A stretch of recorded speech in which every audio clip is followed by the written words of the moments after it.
ஆங்கில 26வது எழுத்தின் பெயர். இதுதான் ஆங்கில 26வது எழுத்து. இந்த எழுத்தினுடைய பெயர் Z. Z.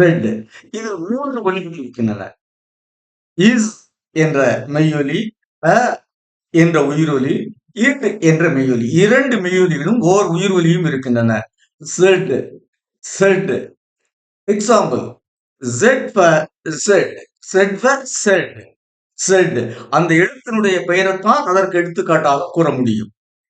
இங்கே இந்த எழுத்தின் இந்த ஒலியை இந்த எழுத்தின் இந்த இந்த எழுத்தின் பெயரின் ஒலியை முதலாவதாக கொண்ட ஆங்கில சொற்கள் இல்லை.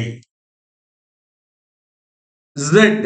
இந்த Z என்ற எழுத்தின் பெயருக்கு ஜீப்ரா என்ற சொல்லை எடுத்துக்காட்டாக கூறுவது பொருத்தமான எடுத்துக்காட்டாக இருக்காது. காரணம், இங்கே முதல் ஒலி இஸ் என்ற மெய்யொலி, இங்கேயும் முதல் ஒலி இஸ் என்ற மெய்யொலி. ஆனால் இங்கு இரண்டாவது ஒலி அ என்ற குறில் உயிரொலி, இங்கு இரண்டாவது ஒலி இ என்ற நெடில் உயிரொலி.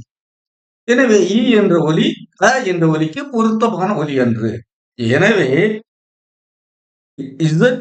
Z என்ற சொல்லின் என்ற எழுத்தின் பெயருக்கு ஜீப்ரா என்ற சொல்லை எடுத்துக்காட்டாக கூறுவது பொருத்தமான எடுத்துக்காட்டாக இருக்காது.